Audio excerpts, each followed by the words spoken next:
तो पिछली क्लास में बताइए हम लोग क्या क्या पढ़े थे। सबसे पहले क्या पढ़े? Magnetic flux. उसके बाद क्या पढ़े? Faraday law of electromagnetic induction. और फिर क्या पढ़े? Lenz law. तो सबसे पहले क्या पढ़े थे आप? Magnetic flux. यही ना पढ़े थे सबसे पहले? तो बताइए मैग्नेटिक फ्लक्स क्या पढ़े थे आप? याद करिए तो मैग्नेटिक फ्लक्स क्या पढ़े थे आप? याद आया? मैग्नेटिक फ्लक्स पढ़े थे आप phi is equal to integral of B dot D A. यही था एक्सप्रेशन। अब एक स्पेशल केस मानते हैं। If B vector is uniform, अगर मान लीजिए मैग्नेटिक फील्ड यूनिफॉर्म ले लिया जाए। यूनिफॉर्म मतलब होता है कांस्टेंट। अगर मैग्नेटिक फील्ड कांस्टेंट है तो वो इंटीग्रेशन के बाहर जाएगा, डी का इंटीग्रेशन ए हो जाएगा। तो ऐसे में आप फाई बराबर क्या लिख सकते हैं? बी चला गया बाहर और डी का integration A, B dot A लिख सकते हैं। अब जिस एरिया से, जिस लूप से आप यह फ्लक्स निकाल रखे हैं, मान लीजिए उसमें n टर्न्स हैं। एक और एजम्पशन ले रहा हूं, if the loop have n capital N number of turns,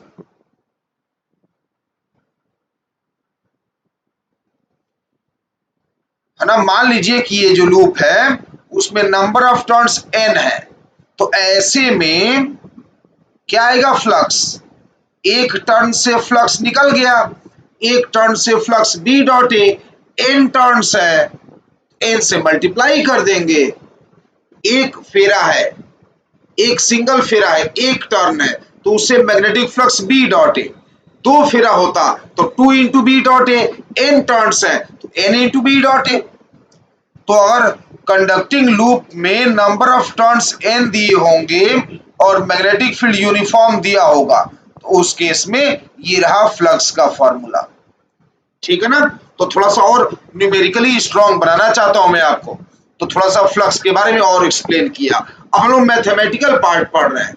अब फिर मत कहिएगा कि डेफिनेशन नहीं लिखवा रहे हैं। अरे इसका डेफिनेशन लिखवा चुका हूं मैं। जो अब मैं पढ़ा रहा हूं आपको ये सब मैथमेटिकल पार्ट है, सारे डेरिवेशन में पहले करा चुका हूं।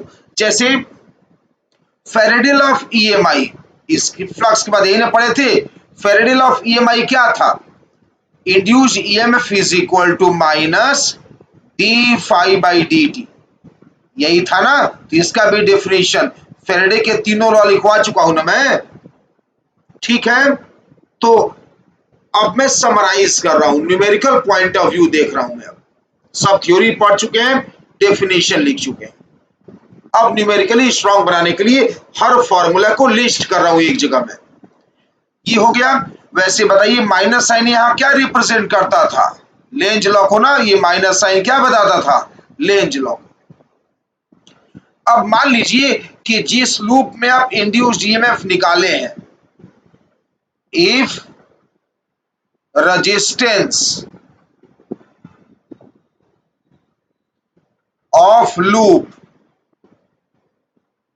जिस लूप में आप इंड्यूस्ड ईएमएफ निकाले हैं, मान लीजिए उस लूप का रेजिस्टेंस R है, देन अगर उस लूप का रेजिस्टेंस R है, देन इंड्यूस्ड करंट,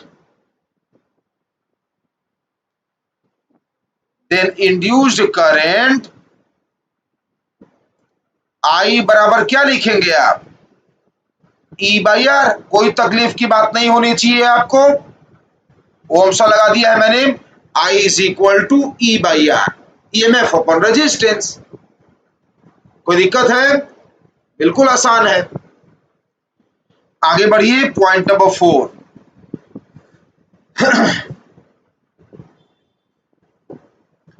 आप अगर I निकाल चुके हैं तो as I is equal to E by R आ गया। ठीक है, आई को लिखेंगे आप D Q by D T, नहीं लिख सकते हैं क्या, rate of flow of charge होता है ना, माइनस ई का वैल्यू सब्स्टिट्यूट कर रहा हूं, देखिएगा ध्यान से, ये 1/r छोड़ दिया, ई का वैल्यू रख रहा हूं, माइनस लगा चुका हूं, तो खाली d phi by D t लिखना बाकी है कि नहीं, तो माइनस तो लिख दिया, अब ये रहा d phi by D T, ठीक है ना, डी टी कैंसिल आउट हुआ और डी क्यू बराबर आ गया minus D phi by R, ठीक, और इसलिए डेल्टा क्यू का मैग्नीट्यूड, डेल्टा क्यू का मैग्नीट्यूड आ गया, इंटीग्रेट कर दे रहा हूं दोनों तरफ में, डेल्टा फाई का मैग्नीट्यूड बाई आर, ठीक, change in flux by R, आया कि नहीं आया, आ गया ना change in flux by R, हो गया ना, कोई डाउट है बताइए, आया ना change in flux by R, ठीक है ना, तो बताइए यहां पर ये डेल्टा क्यू है क्या, ये डेल्टा क्यू क्या है, चार्ज है ना, तो हम लोग इसे चार्ज फ्लोन कहेंगे, चार्ज फ्लोन, ठीक है ना, charge flown through any cross section,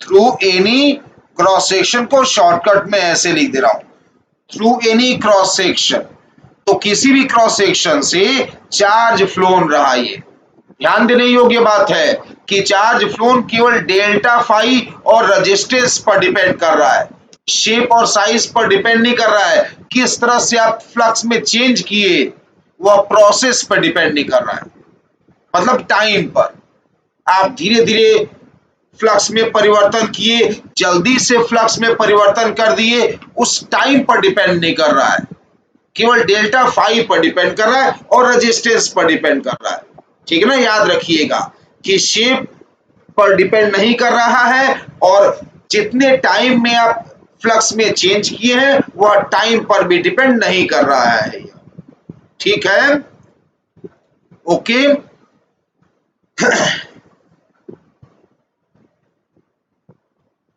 अब मान लीजिए आपसे पूछा जाए कि डेल्टा टी टाइम में आपने फ्लक्स में चेंज किया ना, तो इस डेल्टा टी टाइम में हीट कितना प्रोड्यूस हुआ, ठीक है ना, तो लिख दे रहा हूं मैं, heat produced, heat produced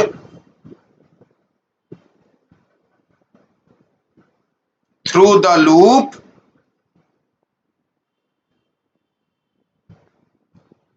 if heat produced through the loop if flux is changed for time interval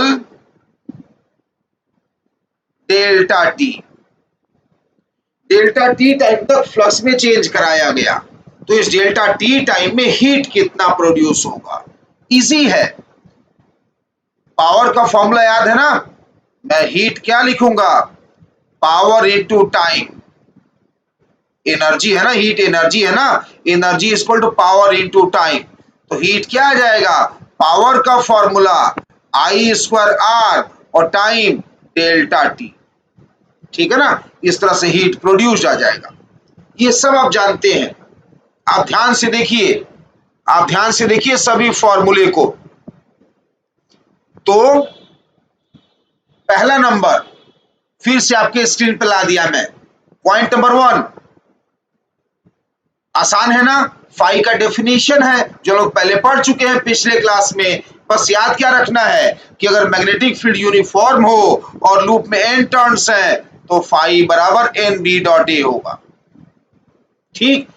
point number 2 ये तो पहले से पढ़ चुके हैं, पॉइंट नंबर 3 में कोई डाउट है ही नहीं, ओम्स लॉ लगाया है, I equal to EMF by resistance. हाँ, पॉइंट नंबर 4 पर ध्यान दे लीजिए, थोड़ा सा इसमें डेरिवेशन है, स्लाइड डेरिवेशन है। तो याद रखिएगा कि charge flown through any cross section delta phi by R होता है। तो मेन तो पॉइंट नंबर 4 ही रहा ना। 1 में थोड़ा सा ध्यान देना है, एन लूप के लिए एन से मल्टीप्लाई हो रहा है, 2 और 3 में दिक्कत ही नहीं है, 4 पे जरा ध्यान दीजिए। ऐसे ही 5 नंबर में भी कोई प्रॉब्लम नहीं है, आई स्क्वायर आर टी, ये तो आप 10th क्लास से याद करते आए होंगे, हीट का formula I square R T, T time interval है जिसको मैंने डेल्टा टी लिखा है। तो ये भी आपको याद है कि नहीं है? याद है। एक बार फिर से हम लोग देखते हैं इंड्यूस ईएमएफ का फॉर्मूला। ये क्या आया था? Minus D phi by D t आया था ना। एंड फाई क्या लिखे थे आप? फाई लिखे थे आप N into B dot A, uniform magnetic field ही मान रहा हूं मैं अभी फिलहाल, तो देखा जाएगा मैग्नेटिक फील्ड बदलेगा तो। यानी क्या आ गया? ये आ गया एन बी ए कॉस थीटा, ठीक है ना। तो देयरफॉर आप इंड्यूस ईएमएफ क्या लिख सकते हैं अब? E बराबर minus D by D T, और फाई का वैल्यू सब्स्टिट्यूट कर दिया मैंने, एन बी ए कॉस थीटा, ये एक्सप्रेशन आ गया फाई का। अब यहां से मैं आपको ये बताना चाह रहा हूं कि ये फ्लक्स में चेंज कितने तरह से किया जा सकता है, यानी इंड्यूस्ड ईएमएफ ई कितने तरह से लाया जा सकता है ना। इंड्यूस्ड ईएमएफ ई कितने तरह से लाया जा सकता है। जैसे मान लीजिए पहला case, if only B is variable, मान लीजिए केवल बी वेरिएबल है, if only B is variable, कभी ऐसा केस हो कि एरिया ना बदले, एंगल थीटा ना बदले, नंबर ऑफ टर्न्स ना बदले, केवल मैग्नेटिक फील्ड वेरिएबल हो, तो उस केस में क्या आ जाएगा? ई का वैल्यू, ई बराबर आ जाएगा minus N A cos theta, बाहर आ गया कि नहीं आ गया? केवल बी वेरिएबल, तो एन ए कॉस थीटा बाहर आ गया, क्या बचा? डीबी बाई डी टी, ठीक है ना। एक ये तरीका है, मैग्नेटिक फील्ड बदलते रहिए और कुछ नहीं बदलिए। दूसरा तरीका क्या है? मान लीजिए if only A is variable, मान लीजिए केवल एरिया वेरिएबल है और कुछ नहीं वेरिएबल है, केवल एरिया वेरिएबल है, ठीक है, केवल एरिया वेरिएबल है मान लीजिए, और कुछ भी वेरी नहीं कर रहा है, तो उस केस में क्या लिख सकते हैं आप? ई को लिख सकते हैं एन, माइनस लिख दिया बाहर, एन बी कॉस थीटा बाहर आ गया, D A by D T, है ना, rate of change of area, ऐसे, ठीक है। एरिया कैसे बदलेगा आपको समझाऊंगा मैं, एरिया बदलेगा कैसे ये आपको समझाऊंगा मैं बाद में, है ना। अभी तो आप देखते जाइए कि कैसे कैसे इंड्यूस ईएमएफ हो सकता है। कुछ मत चेंज करिए, खाली मैग्नेटिक फील्ड चेंज करिए, तो ए ऑप्शन आ गया। कुछ मत चेंज करिए, खाली एरिया चेंज करिए, तो बी ऑप्शन आ गया। एरिया बदलेगा, कोई चीज मूव करेगा तब, ये आपको समझाऊंगा, ध्यान रखिएगा, ये आपको समझाऊंगा मैं। अगर मूवमेंट होगा तो एरिया चेंज होगा, मोशन से एरिया चेंज होगा। कैसे मोशन से एरिया चेंज होगा, पेशेंस रखिए, अभी आपको बताऊंगा मैं। बस ये अभी समझिए कि मोशन से एरिया चेंज होगा, ठीक है ना। और सब कुछ स्टेशनरी है, मैग्नेटिक फील्ड चेंज हो रहा है ए ऑप्शन में। बी ऑप्शन में सब कुछ वैसा है, मोशन हो रहा है, एरिया बदल रहा है, ठीक है ना। तो इसलिए इस वाले ईएमएफ को कुछ लोग मोशनल ईएमएफ भी कहते हैं। क्या कहते हैं? Motional EMF. ठीक है ना, इसको अभी सब समझाऊंगा आपको मैं। और इस वाले को नॉन मोशनल ईएमएफ कहा जाता है। चलिए यहाँ पे एक लाइन ड्रॉ कर रहा हूं कि मिक्स ना हो जाए यह। इसे हम लोग कहते हैं नॉन मोशनल ईएमएफ।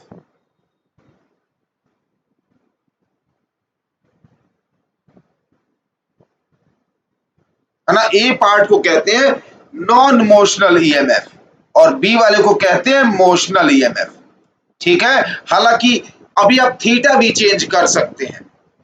आप रोटेट करिए, रोटेट करिए, जब आप लूप को रोटेट करेंगे एंगल बदलेगा, रोटेट करेंगे एंगल बदलेगा, थीटा भी बदल सकते हैं। चलिए उसका हम लोग बाद में अलग टॉपिक बनाएंगे, rotation of A loop in magnetic field, वो अभी बाद में टॉपिक बनाएंगे। क्या चीज? Rotation of A loop in magnetic field, वो बाद में टॉपिक बना लेंगे, तो वो अभी यहां पर डिस्कस नहीं कर रहा हूं, है ना। और ए ऑप्शन में डाउट है नहीं, मैग्नेटिक फील्ड बदल रहा है तो बदल रहा है। अब बी ऑप्शन में दिक्कत होगी आपको ना, एरिया कैसे बदलेगा मोशन से, ये मोशन से एरिया कैसे बदलेगा, इसको ध्यान देना है अभी। तो हम लोग अभी अब इस बी पॉइंट पर ध्यान देते हैं फिर से एक बार, कि मोशन से एरिया कैसे बदलेगा। ठीक है ना, तो हम लोग क्या समझने जा रहे थे, क्या समझने जा रहे थे हम लोग, बी पार्ट ही पढ़ रहे थे ना, कि हाउ एरिया, या हाउ कैन लिख दे रहा हूं मैं, how can area of a loop changes due to motion, है ना। मोशन की वजह से एरिया कैसे बदल सकता है, इसका हम लोग कुछ एग्जाम्पल समझना चाहते थे। जैसे देखिए पहला एग्जाम्पल आपको बना के दिखा रहा हूं मैं। मान लीजिए कि एक बाउंड्री लाइन है, यह ये एक बाउंड्री लाइन है। इस बाउंड्री लाइन के इस बाउंड्री लाइन के राइट में, इस बाउंड्री लाइन के राइट में केवल मैग्नेटिक फील्ड है, ये मैग्नेटिक फील्ड है मान लीजिए ऐसे। लेफ्ट में मैग्नेटिक फील्ड नहीं है, केवल राइट में मैग्नेटिक फील्ड है। ये मैग्नेटिक फील्ड बी होगा यूनिफॉर्म, क्योंकि हम लोग को अभी तो मोशन करा के एरिया बदलना है, मैग्नेटिक फील्ड का वेरिएशन तो नहीं ना एज्यूम करना चाहते हैं अभी। अभी हम लोग क्या एज्यूम करना चाहते हैं, मोशन करा के एरिया में परिवर्तन। अब एज्यूम करिए कि आपने एक रेक्टेंगुलर लूप लिया इस तरह से, ऐसे आपने एक रेक्टेंगुलर लूप लिया, ये रेक्टेंगुलर कंडक्टिंग लूप है। ये t बराबर 0 पर आपने इसे यहां रखा और आप इसे इधर मूव करा रहे हैं कुछ वेलोसिटी v से। ठीक है ना, t बराबर 0 पर आपने इस पोजीशन पर रखा और v वेलोसिटी से मूव करा रहे हैं आप। तो थोड़ा टाइम जब बीत जाएगा, मान लीजिए t1 टाइम बीता, तो यह लूप अंदर चला जाएगा इस तरह से, है ना। ठीक है, कुछ और टाइम बीत गया, let us consider t2 time बीत गया, तो ये लूप और अंदर चला जाएगा ऐसे। ठीक है ना, मैग्नेटिक फील्ड थोड़ा नीचे तक बना दूंगा मैं, अभी बना ही दे रहा हूं, लीजिए जगह कम पड़ गया। मैग्नेटिक फील्ड को थोड़ा और नीचे तक कर दे रहा हूं मैं, मैग्नेटिक फील्ड पूरा स्पेस तक है। ये जो लाइन आपको बताया था मैं ना, इसको और नीचे तक बना दे रहा हूं मैं, यहां तक ऐसे। और ये पूरा मैग्नेटिक फील्ड भरा हुआ था। तो हम लोग क्या किए, रेक्टेंगुलर लूप को t बराबर 0 पर रखे इनिशियल पोजीशन, और इसको राइट की तरफ मूव कराए। जब आप राइट की तरफ मूव कराए तो देखिए t1 टाइम पर कितना एरिया बन रहा है मैग्नेटिक फील्ड के अंदर, ये वाला। ठीक है ना, और t2 टाइम पर देखिए ये एरिया बन रहा है। तो जैसे जैसे आप मूव करा रहे हैं एरिया बढ़ रहा है कि नहीं बढ़ रहा है, बढ़ रहा है ना। तो देखिए मोशन से एरिया चेंज हो रहा है, हो रहा है ना, मोशन से एरिया बदल रहा है। ठीक, सेकेंड एग्जांपल मान लीजिए आपने एक स्क्वायर लूप रखा है, ये फ्लेक्सिबल स्क्वायर लूप है। आपने एक फ्लेक्सिबल स्क्वायर लूप लिया, मान लीजिए ऐसे, लो स्क्वायर बना ही नहीं, दोबारा बना रहा हूं। ये मान लीजिए फ्लेक्सिबल स्क्वायर लूप है,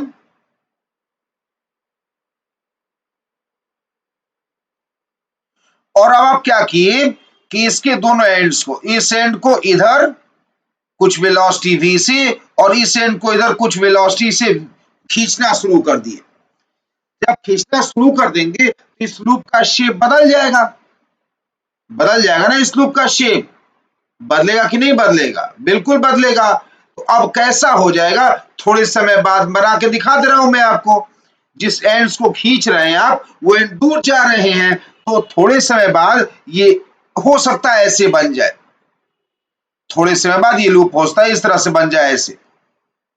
तो बताइए, मोशन आपने कराया, लूप का एरिया बदला कि नहीं बदला? जब आपने मोशन कराया तो लूप का एरिया बदला कि नहीं बदला? बदल गया ना। पहले अलग एरिया था, अब अलग एरिया हो गया, तो लूप का एरिया बदल गया मोशन से, है कि नहीं? तो आप इस तरह से देखिए, मोशन करा रहे हैं, एरिया बदल सकते हैं आप।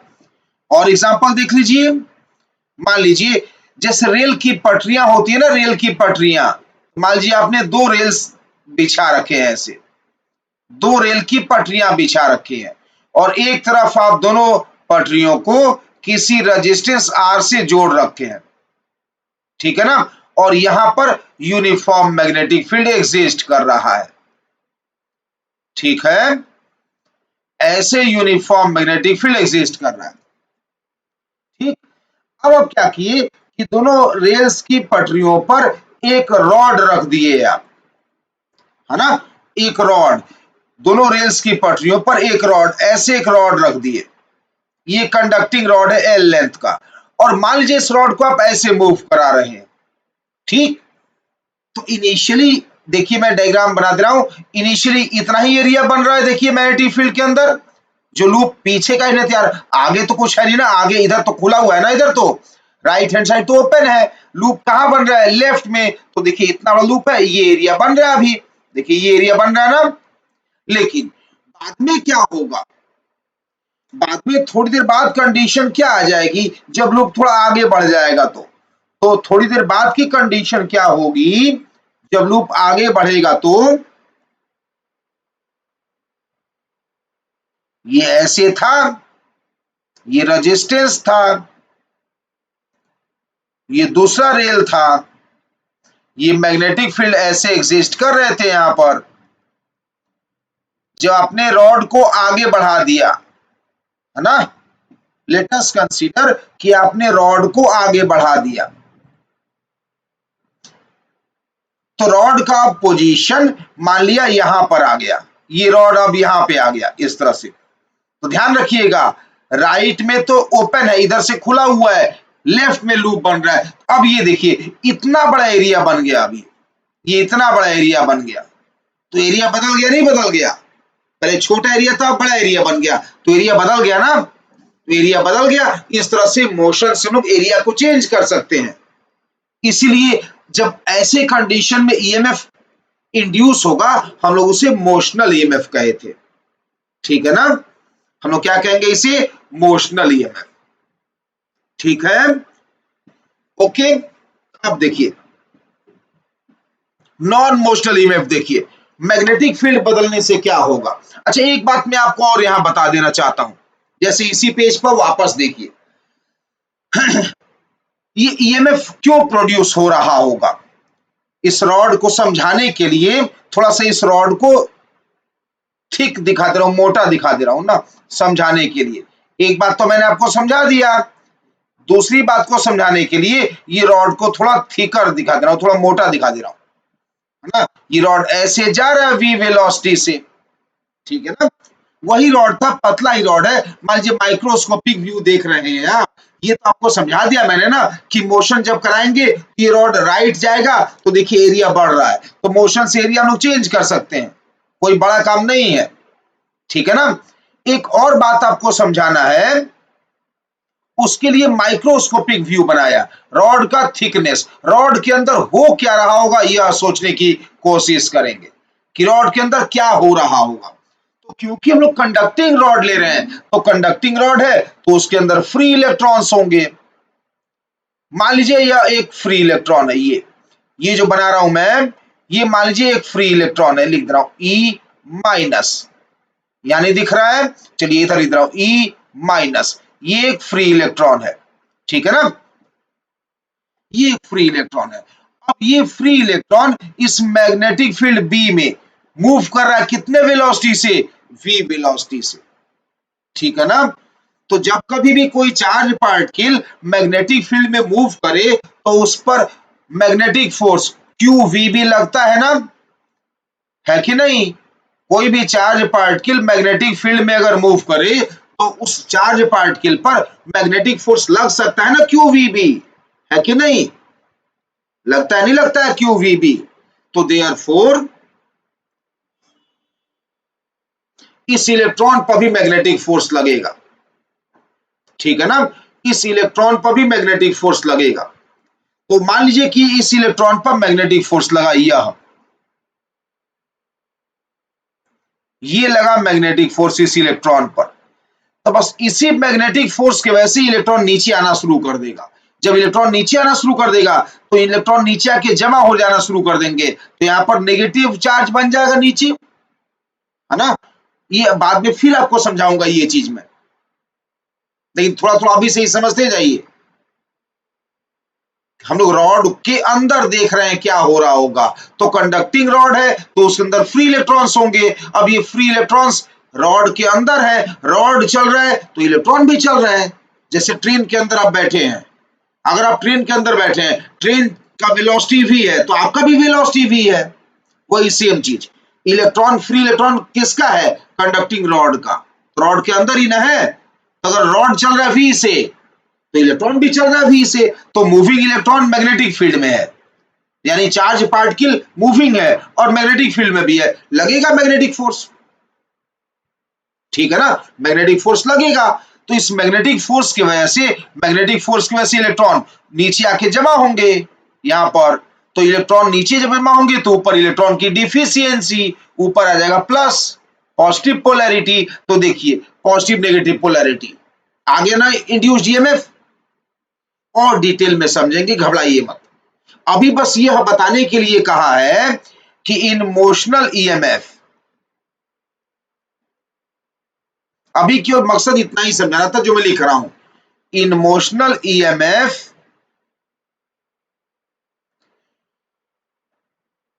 मैग्नेटिक फोर्स, मैग्नेटिक फोर्स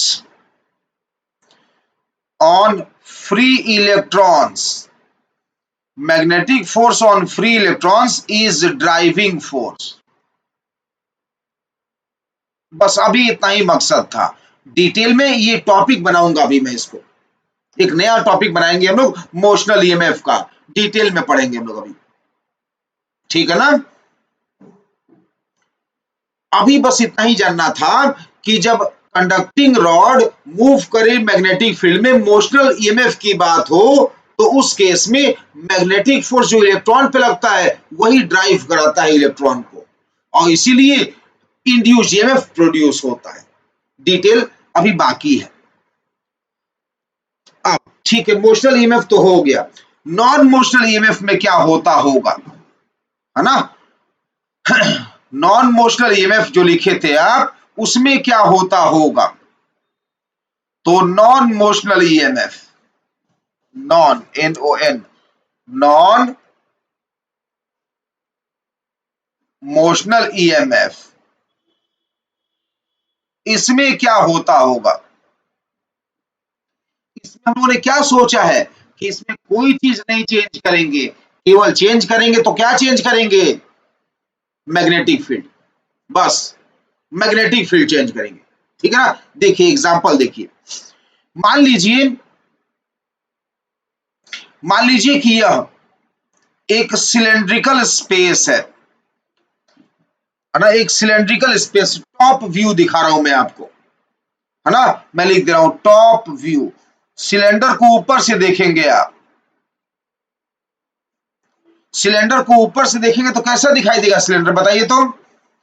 जब सिलेंडर को ऊपर से देखेंगे तो सिलेंडर कैसा दिखाई देगा, सर्कुलर सेक्शन, है ना। तो मान लीजिए टॉप व्यू देख रहे हैं हम लोग, एक सिलेंड्रिकल स्पेस माने हैं, ठीक है ना, कैपिटल आर रेडियस का एक सिलेंड्रिकल स्पेस मान लीजिए, ये कैपिटल आर रेडियस का सिलेंडर है ये, सिलेंडर मान लीजिए रखा हुआ है, आप ऊपर से देख रहे हैं, हॉलो सिलेंडर है, ये हॉलो सिलेंडर है, सिलेंडर हॉलो सिलेंडर जमीन पर रखा हुआ है, हाइट वर्टिकल डायरेक्शन में है, हॉलो सिलेंडर जमीन पर रखिए, हाइट वर्टिकल डायरेक्शन में जाने दीजिए, ऊपर से देखिए आप, तो ऊपर से खाली उसका क्रॉस सेक्शन दिखाई देगा और पूरा का पूरा हॉलो दिखाई देगा ना।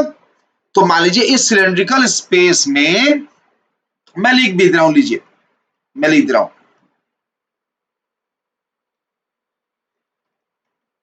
Cylindrical space. तो इस सिलेंड्रिकल स्पेस में मान लीजिए यह मैग्नेटिक फील्ड है, किधर है मैग्नेटिक फील्ड, अंदर की ओर है ना। तो इस सिलेंड्रिकल स्पेस में ये अंदर की ओर मैग्नेटिक फील्ड है, ठीक। अब ये मैग्नेटिक फील्ड मान लीजिए कम हो रहा है चाहे बढ़ रहा है, मान लीजिए कुछ भी मान लीजिए, तो एज्यूम कर लेता हूं मैं, let magnetic field is increasing, कुछ भी मानिए ना, चलिए इंक्रीजिंग ही मान लेता हूं मैं, let magnetic field is increasing at rate dB by dt, dB by dt का कुछ वैल्यू दिया होगा, अल्फा बीटा गामा जो भी दिया होगा, 4 5 4 टेस्ला पर सेकेंड, 10 टेस्ला पर सेकेंड, 50 माइक्रो टेस्ला पर सेकेंड, जो भी दिया होगा।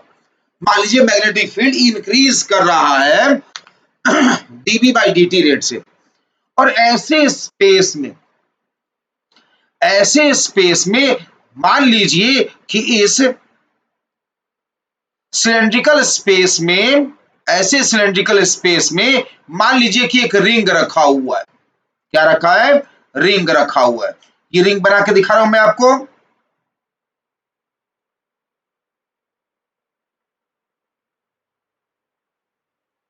मान लीजिए एक रिंग रखा हुआ है रिंग का थिकनेस भी दिखाऊंगा ना मैं, रिंग का थिकनेस भी दिखा रहा हूं मैं, क्यों, जैसे भी रॉड के अंदर सोचे थे ना क्या होगा, ऐसी रिंग के अंदर लोग सोचेंगे क्या होगा, तो रिंग का थोड़ा सा थिकनेस भी दिखा रहा हूं मैं आपको, चलिए ये दिखा दिया थिकनेस रिंग का,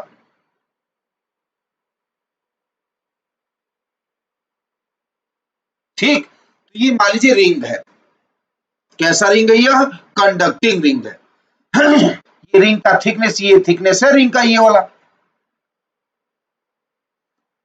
तो हम लोग क्या मान रहे हैं, कंडक्टिंग रिंग, कहां पर मान रहे हैं, ऐसे सिलेंड्रिकल स्पेस में जहां पर मैग्नेटिक फील्ड, ऐसे सिलेंड्रिकल स्पेस में जहां पर magnetic field dB by dt rate से अंदर की ओर बढ़ रहा है ना, dB बाई dt रेट से अंदर की ओर बढ़ रहा है, ठीक। तो यह एक कंडक्टिंग रिंग है। अकॉर्डिंग टू आवर कॉन्सेप्ट जो हम पढ़े हैं, according to our concept E बराबर minus D phi by D t होगा, होगा ना। इस रिंग का रेडियस मान रहा हूं मैं स्मॉल आर, ये रिंग का रेडियस मान रहा हूं स्मॉल आर, ठीक।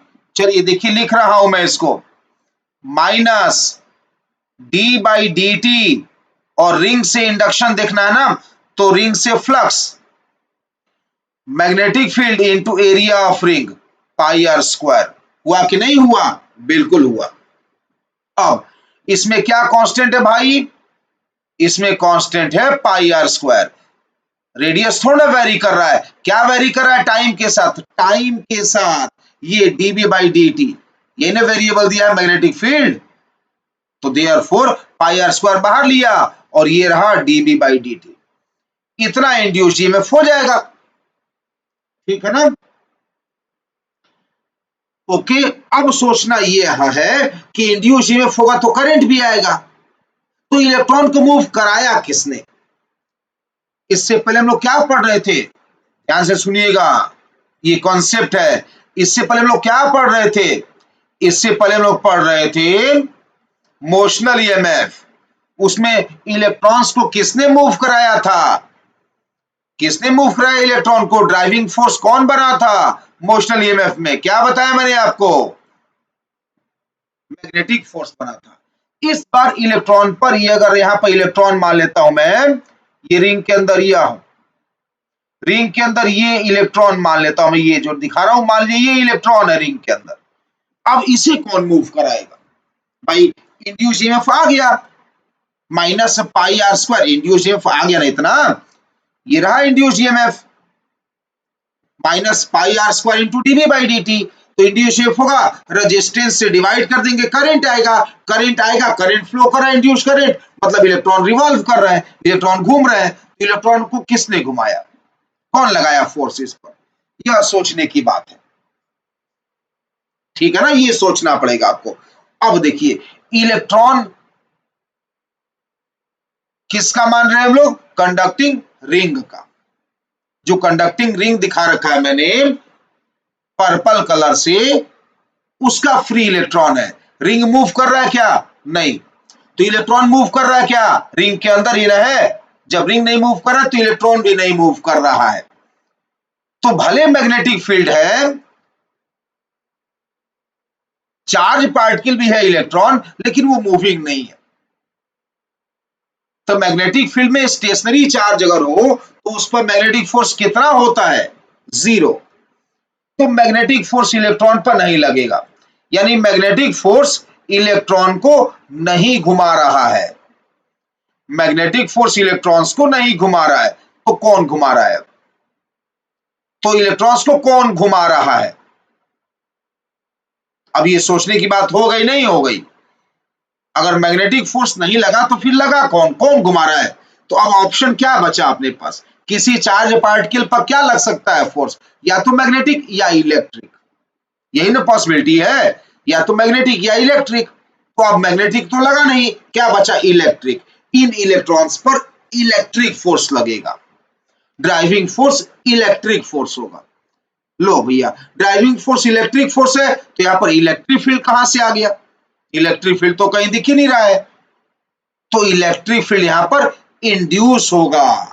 जैसे ईएमएफ इंड्यूस होता है, जैसे करंट इंड्यूस होता है, इलेक्ट्रिक फील्ड यहां पर इंड्यूस होगा, बनेगा इलेक्ट्रिक फील्ड, है ना, इलेक्ट्रिक फील्ड बनेगा, इलेक्ट्रिक फील्ड इंड्यूस होगा, ठीक है ना, जिसे हम लोग कहेंगे इंड्यूस्ड इलेक्ट्रिक फील्ड। ओके, ठीक, तो हम लोग क्या कहेंगे इसे? इंड्यूस्ड इलेक्ट्रिक फील्ड, ठीक है ना। तो पहले इसके बारे में बता दूं मैं आपको, इंड्यूस्ड इलेक्ट्रिक फील्ड के बारे में।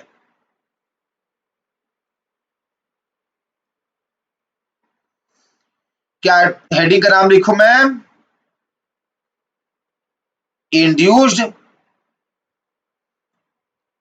Electric field, induced electric field.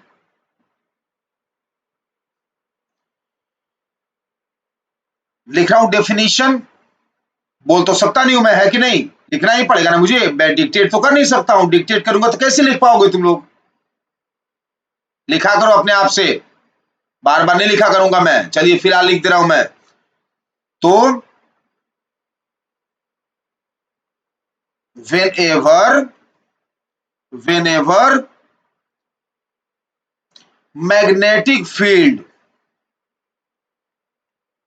whenever magnetic field in a space varies with time, whenever magnetic field in a space varies with time, then in that space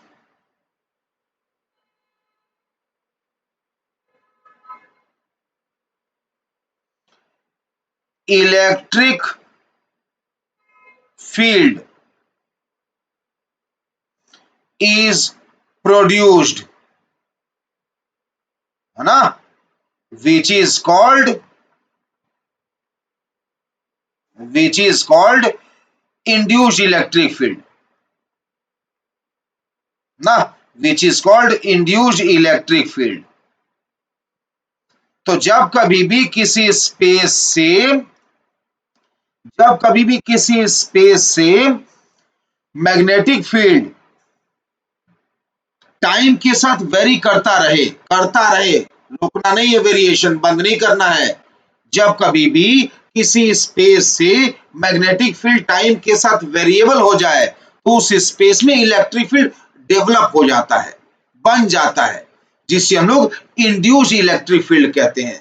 क्या कहते हैं? Induce electric field.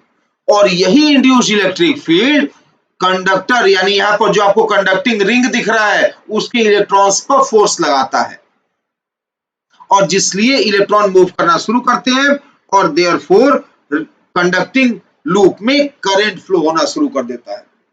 तो non motional EMF में driving force कौन है? कौन लगा रहा है इलेक्ट्रॉन्स पर फोर्स?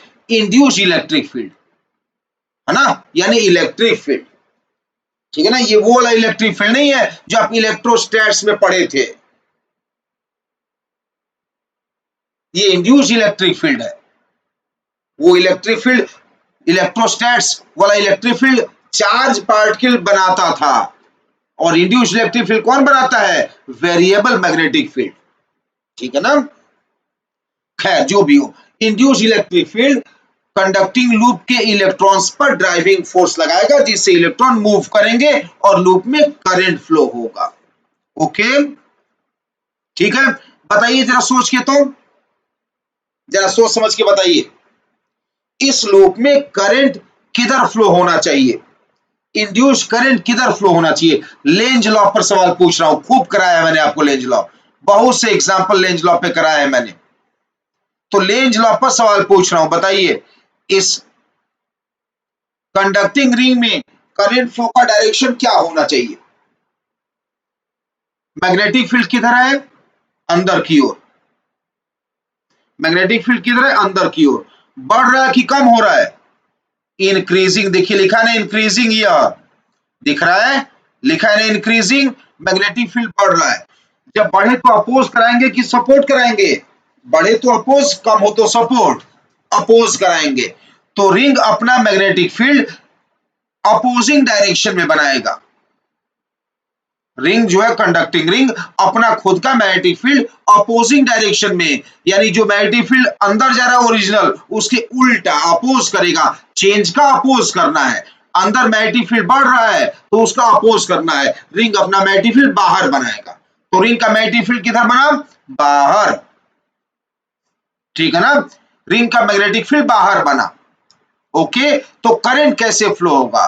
रिंग को ऐसे पकड़िए कि अंगूठा आ जाए बाहर, दाहिने हाथ से रिंग को ऐसे पकड़िए कि अंगूठा आ जाए बाहर। तो कैसे पकड़ रहे हैं आप? उंगलियां किधर जा रही हैं?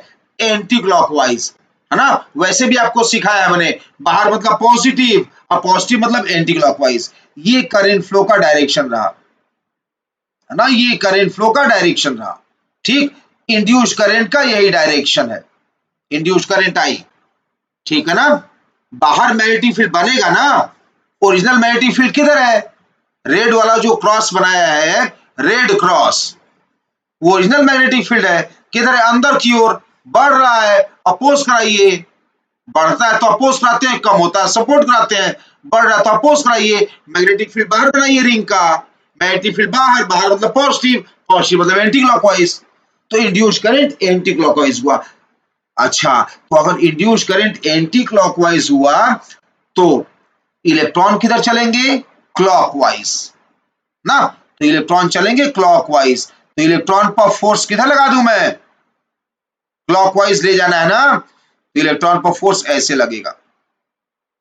ये रहा इलेक्ट्रॉन पर इलेक्ट्रिक फोर्स। ठीक, ये रहा इलेक्ट्रॉन्स पर इलेक्ट्रिक फोर्स।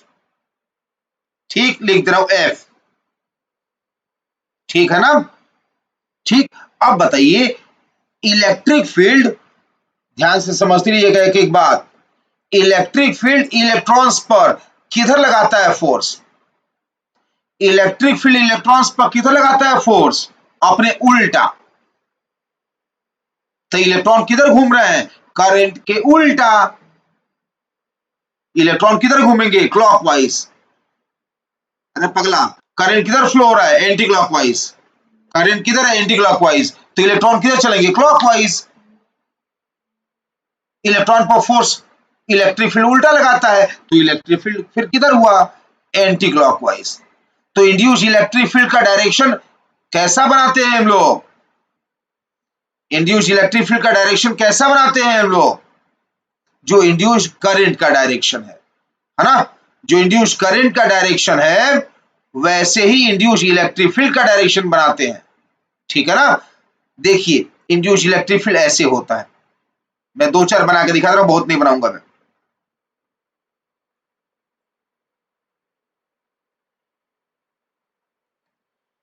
एक इंड्यूस्ड इलेक्ट्रिक फील्ड है, अभी एरो दिखाऊंगा मैं, आपको डायरेक्शन दिख जाएगा।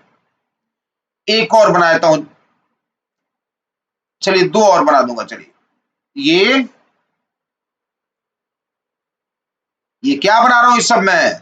ये सब इंड्यूस्ड इलेक्ट्रिक फील्ड लाइंस बना रहा हूं मैं, इंड्यूस्ड इलेक्ट्रिक फील्ड लाइंस बना रहा हूं मैं। ध्यान दीजिएगा, सब आपको क्लियर होते जाएगा धीरे धीरे करके। ये क्या बना रहा हूं मैं? इंड्यूस्ड इलेक्ट्रिक फील्ड लाइंस, ठीक है ना? ये इंड्यूस्ड इलेक्ट्रिक फील्ड लाइंस बना रहा हूं मैं,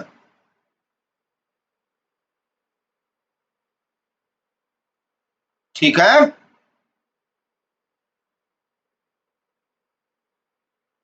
तो क्या सिखाया मैंने आपको? इंड्यूस्ड इलेक्ट्रिक फील्ड लाइंस का डायरेक्ट इंड्यूस्ड इलेक्ट्रिक फील्ड, ध्यान दो, इंड्यूस्ड इलेक्ट्रिक फील्ड कैसा बनाया है मैंने? इंड्यूस्ड इलेक्ट्रिक फील्ड कैसा बनाया है मैंने? सर्कुलर, दिख रहा है ना? और इसका डायरेक्शन क्या बोला मैंने? जो इंड्यूस्ड करंट का डायरेक्शन था, ठीक है ना? तो ये रहा, देखिए एरो बना दिया मैंने आपको, एरो बना के दिखा रहा हूं। ये रहा इंड्यूस्ड इलेक्ट्रिक फील्ड लाइंस, ठीक है ना? ये रहा इंड्यूस्ड इलेक्ट्रिक फील्ड लाइंस, ये ठीक दिख रहा है ना? तो क्या सीख गए, फिर से बोलिए। इंड्यूस्ड इलेक्ट्रिक फील्ड के बारे में क्या सीख गए आप, फिर से बोलिए। सबसे पहले तो लोगों ने इसका डेफिनेशन देखा।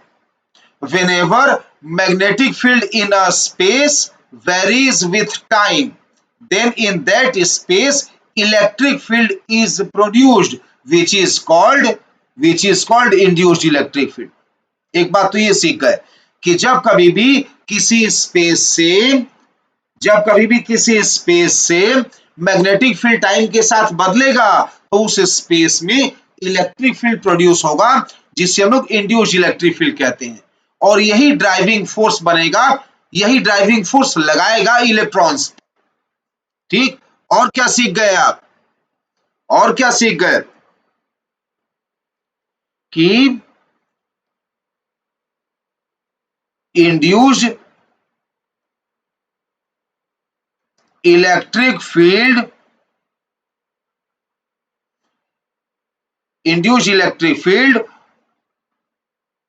always forms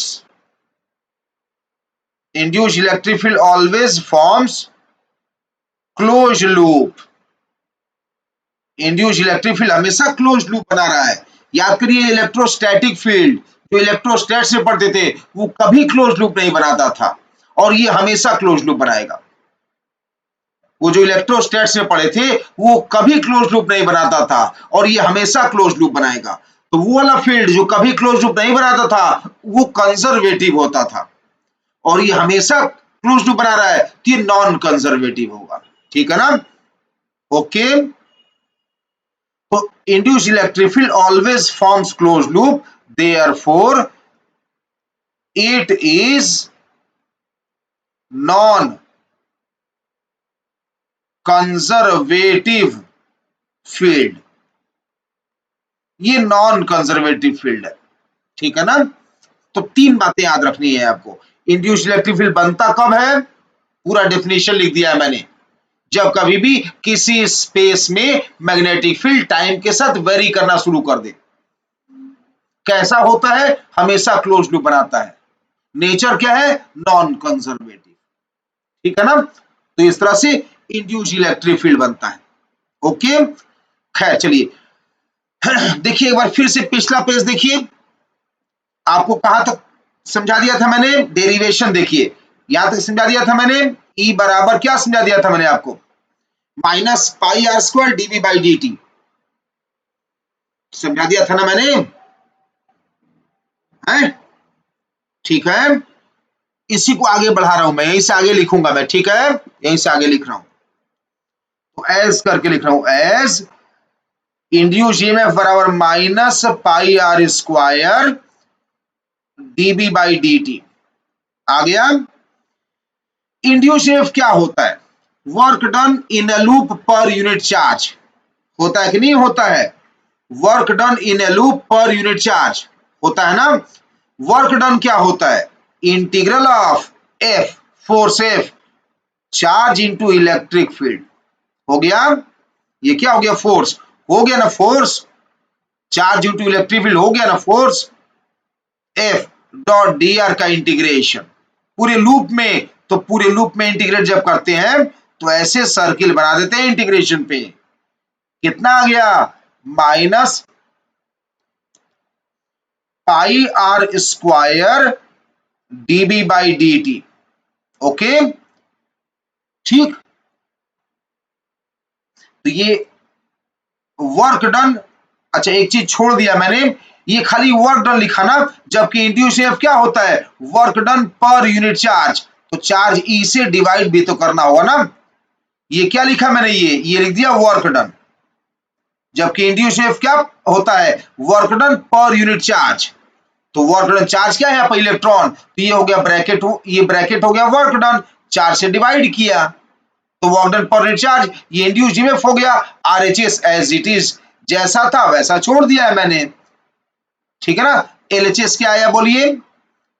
एलएचएस क्या आया? ई और ई कट गया, ये माइनस दोनों तरफ कट गया, तो क्या आ गया? Close integration of E into D R बराबर pi R square dB by D T. ठीक, ई गया बाहर, close integration of D R pi R square dB by D T, और therefore E into D R का integration पूरा loop 2 pi R. छोटा सा element को इंटीग्रेट करेंगे। एलिमेंट क्या है? कंडक्टिंग रिंग का छोटा हिस्सा। डी आर क्या है? कंडक्टिंग रिंग का स्मॉल पार्ट। कंडक्टिंग रिंग के अंदर ही ना इलेक्ट्रॉन घूम रहे हैं, तो कंडक्टिंग रिंग का छोटा हिस्सा डी आर है। इंटीग्रेट करेंगे, पूरा कंडक्टिंग रिंग का सरकमफरेंस आ जाएगा। आरएचएस दिख रहा है आपको? काटिए, पाई से पाई काटिए, ई का वैल्यू आ गया। इंड्यूस इलेक्ट्रिक फील्ड कितना आ गया हो? पाई से पाई कट गया, आर, एक आर भी कट गया ना, एक आर भी तो कट गया। R by 2 into d B by D t, ये आ गया इंड्यूस इलेक्ट्रिक फील्ड का एक्सप्रेशन, ठीक है ना। इंड्यूस इलेक्ट्रिक फील्ड का एक्सप्रेशन आ गया, ठीक। ओके,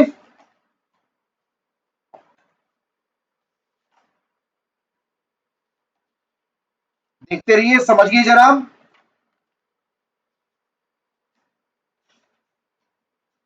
समझ में आया? कोई डाउट है? कोई दिक्कत आ रही है ना? बहुत ज्यादा कठिन तो नहीं लग रहा है? बस इतना ही मेन हिस्सा था, आपको या कठिन बात नहीं है, सब आसानी लगेगा आपको।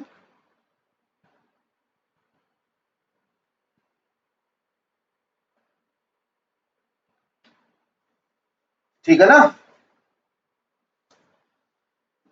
तो फाइनली काफी हद तक हम लोग थ्योरी पढ़ लिए। फिर से बताऊं आपको, देखिए सबसे पहले क्या पढ़े आप?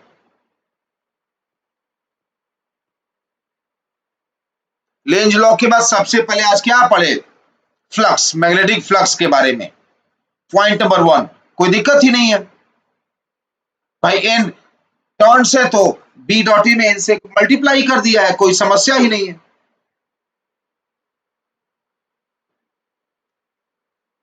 दूसरा पॉइंट तो बहुत आसान है, ये तो फेरेडे लॉ है।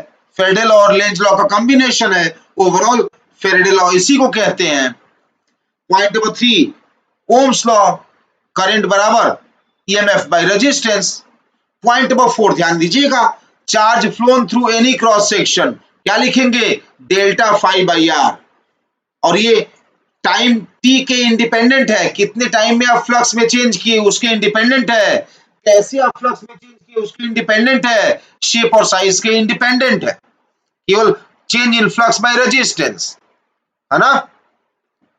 हीट प्रोड्यूस्ड कोई नया बात है नहीं, तो 10th क्लास से पढ़ते हैं आप, I square R T, I square R T, T time interval है, इसको डेल्टा टी लिखा है मैंने। 6 में भी कोई ज्यादा समस्या नहीं है, जो फाई का वैल्यू पढ़े थे पॉइंट नंबर 1 में, वो फाई को रख दिया और जो कांस्टेंट है उसको बाहर निकाल के जो बचा वो डिफरेंशिएट कर लिया। पहले ऑप्शन में कांस्टेंट हम लोग सबको माने केवल बी वेरिएबल है, तो देखिए सब बाहर दिख रहा है, केवल डीबी अपॉन डी टी दिख रहा है ए ऑप्शन में। बी ऑप्शन में क्या दिख रहा है, केवल एरिया वेरिएबल है, तो सब बाहर गए, डी अपॉन डी टी बचा अंदर डिफरेंशिएशन के। ये भी आसान है। अब मेन मुद्दा यहां से शुरू होता था, कॉन्सेप्ट अब यहां से शुरू हुआ कि मोशन से एरिया कैसे बदला। हम लोग यहाँ पे देखिए उसका भी एग्जांपल पढ़े कि how area of a loop changes due to motion. जैसे पहला एग्जांपल आपने देखा कि आप कोई लूप लिए और मैग्नेटिक फील्ड के अंदर उसको खींच के ले जा रहा है, तो मैग्नेटिक फील्ड के अंदर उसका एरिया बढ़ते जा रहा है।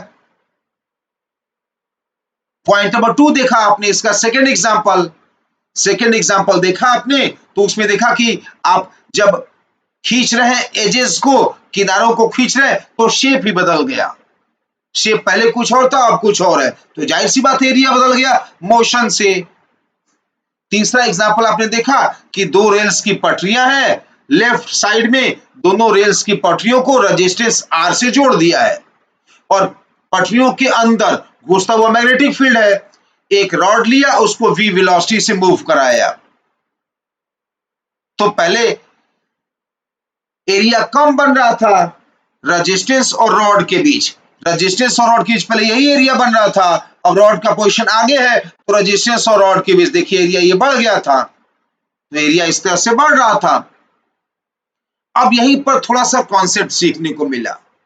क्या कॉन्सेप्ट सीखने को मिला कि जैसे मैंने एग्जांपल दिया था कि आप ट्रेन के अंदर बैठ जाए, ट्रेन चले, इसका मतलब आप भी चल रहे हैं, तो ये जो कंडक्टर है, रॉड है, कंडक्टिंग रॉड, इसके फ्री इलेक्ट्रॉन्स को देखिए।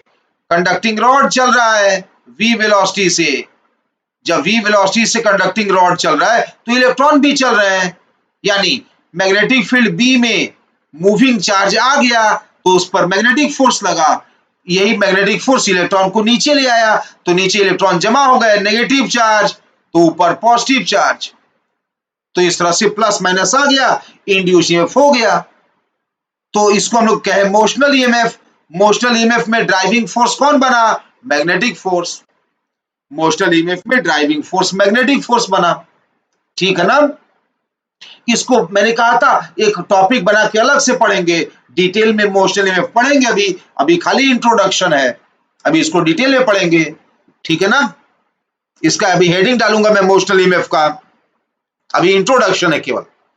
अब क्या देखिए हम लोग नॉन मोशनल ईएमएफ, क्या देखिए कि ये लाल वाला जो सिलेंड्रिकल स्पेस है, यह लाल वाला सिलेंड्रिकल स्पेस है, टॉप व्यू देख रहे हैं आप, टॉप व्यू देख रहे हैं, लाल वाले सिलेंड्रिकल स्पेस का रेडियस कैपिटल आर था और इसके अंदर की तरफ मैग्नेटिक फील्ड्स थे, जो मैग्नेटिक फील्ड टाइम के साथ बढ़ने लगा था, तो मैग्नेटिक फील्ड बढ़ रहा है तो फ्लक्स में चेंज आ रहा है, इंड्यूस होगा ही होगा, जो यहां निकाला E बराबर minus D phi by D T, तो minus D by D T, phi का वैल्यू क्या होता है, magnetic field into area.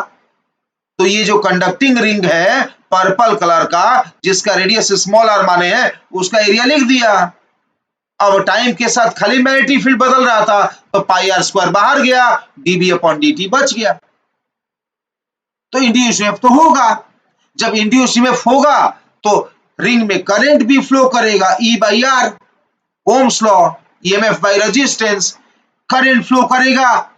Current flow कैसे करेगा, लेंज लॉ से सीखे, मैग्नेटिक फील्ड अंदर की ओर बढ़ रहा है तो अपोजिंग फील्ड बनाएगा रिंग, या अपोजिंग फील्ड मतलब बाहर बनाएगा फील्ड, बाहर फील्ड बनाएगा तो बाहर मतलब पॉजिटिव, पॉजिटिव मतलब anti clockwise, anti clockwise current flow होना शुरू कर देगा। जब एंटी क्लॉकवाइज करंट फ्लो होना शुरू कर देगा तो इलेक्ट्रॉन्स क्लॉकवाइज जाएंगे, क्लॉकवाइज जाएंगे इलेक्ट्रॉन, यानी ये रहा क्या, इलेक्ट्रिक फोर्स, है ना, क्लॉकवाइज के अकॉर्डिंग इलेक्ट्रिक फोर्स बना दिया मैंने, ये एफ इलेक्ट्रिक फोर्स था। तब इलेक्ट्रिक फोर्स कौन लगाया था, इंड्यूस्ड इलेक्ट्रिक फील्ड। तो इंड्यूस्ड इलेक्ट्रिक फील्ड कब बनता है, जब magnetic field is in a space varies with time, then in that space electric field is produced which is called induced electric field. जब कभी भी किसी स्पेस में मैग्नेटिक फील्ड टाइम के साथ बदलना शुरू कर दे तो उस स्पेस में इलेक्ट्रिक फील्ड प्रोड्यूस होता है जिसे लोग इंड्यूस्ड इलेक्ट्रिक फील्ड कहते हैं। और यह इंड्यूस्ड इलेक्ट्रिक फील्ड ही ड्राइविंग फोर्स बनता है इलेक्ट्रॉन्स पर। तो ये इंड्यूस्ड इलेक्ट्रिक फील्ड कैसा होता है? ऑलवेज फॉर्म्स क्लोज लूप और देयरफॉर नॉन कंजर्वेटिव। इसका वैल्यू कैलकुलेट करने की सोचे थे, यहां तक डेरिवेशन हो चुका था पिछले पेज पर यहां तक। अब मैं ईएमएफ का कॉन्सेप्ट लिखा। ईएमएफ होता है वर्क डन अपॉन चार्ज। तो वर्क डन मतलब क्या? Force F dot D R. Force मतलब charge of electron into electric field, ये हो गया force. Force dot D R का इंटीग्रेशन, ये ब्रैकेट हो गया वर्क डन अपॉन चार्ज। बस सिंप्लीफाई कर लिया, इंड्यूस्ड इलेक्ट्रिक फील्ड का वैल्यू आ गया। ठीक है ना? तो देखिए आपको दो दो तीन तीन बार रिवाइज कराया क्योंकि थोड़ा सा यहां पर कंसेप्चुअल था। ओके, और सब डेरिवेशन लिखा है मैंने, सब डेफिनेशन भी लिखा है मैंने, लेकिन हर बार नहीं लिखूंगा, बता रहा हूं मैं आपको।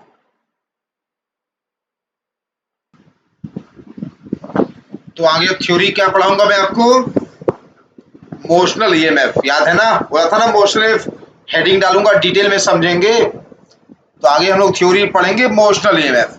अच्छा, एक काम करते हैं, उससे पहले जितना थ्योरी अभी तक पढ़े हैं कुछ क्वेश्चंस करते हैं उस पर, है ना? तो कुछ क्वेश्चंस करते हैं। चलिए, पहला सवाल है,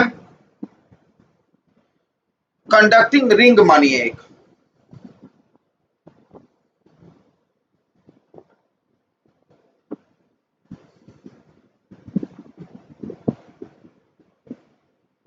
a conducting ring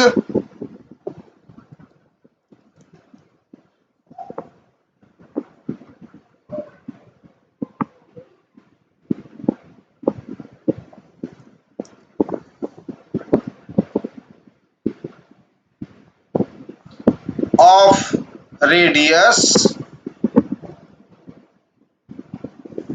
5 centimeter is placed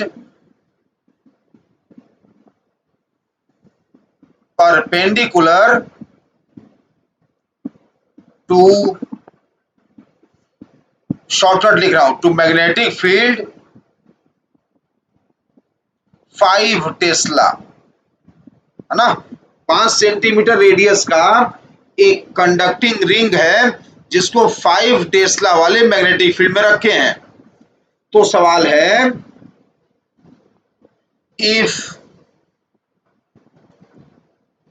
ring is removed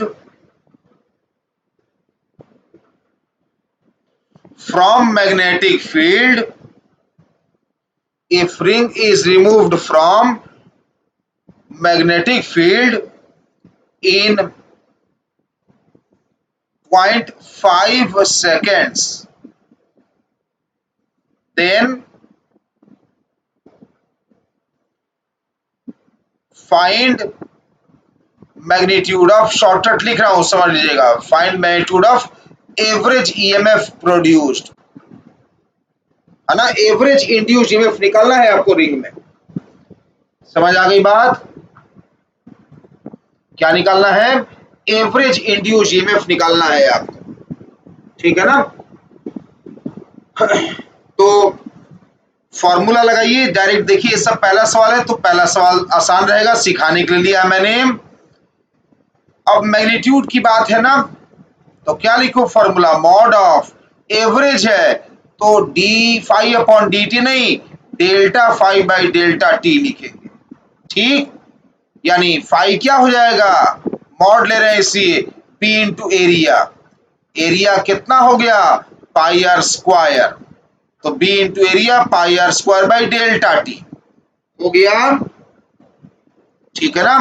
B का वैल्यू कितना दिया है? बी कितना दिया है बोलिए? 5 टेस्ला।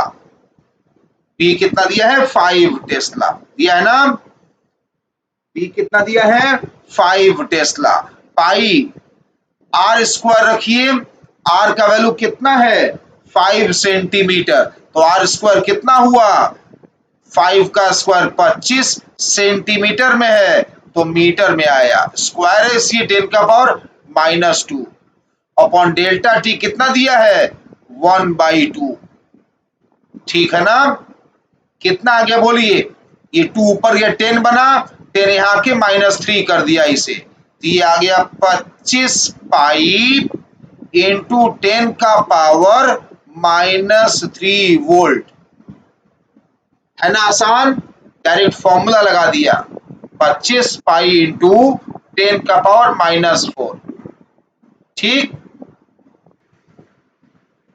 ठीक है ना, हो सही किया है कैलकुलेशन में मैंने, चेक करिएगा। फाइनल आंसर क्या आया 25 पाई इंटू 10 का पावर -3, 10 का पावर -3 आया। कितना आया 10 का पावर -3 आ गया ना।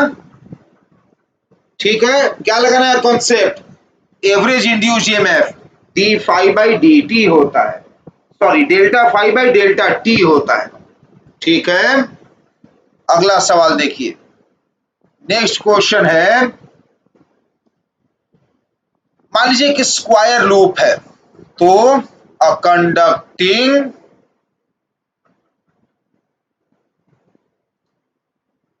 Square loop, conducting a square loop of side length, conducting a square loop of side length 2 centimeter is rotated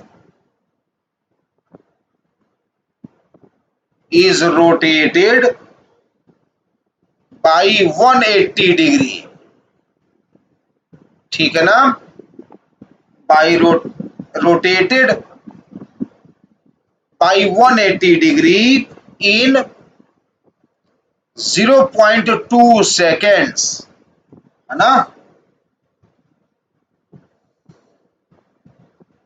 ठीक है, दिया हुआ है इनिशियली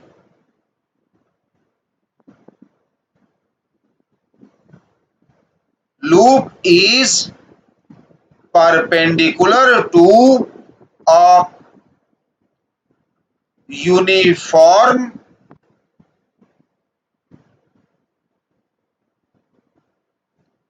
magnetic field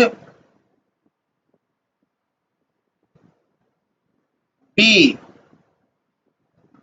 ठीक है, सवाल ये है कि फाइंड बी, बी का वैल्यू कितना आएगा, फाइंड बी इफ,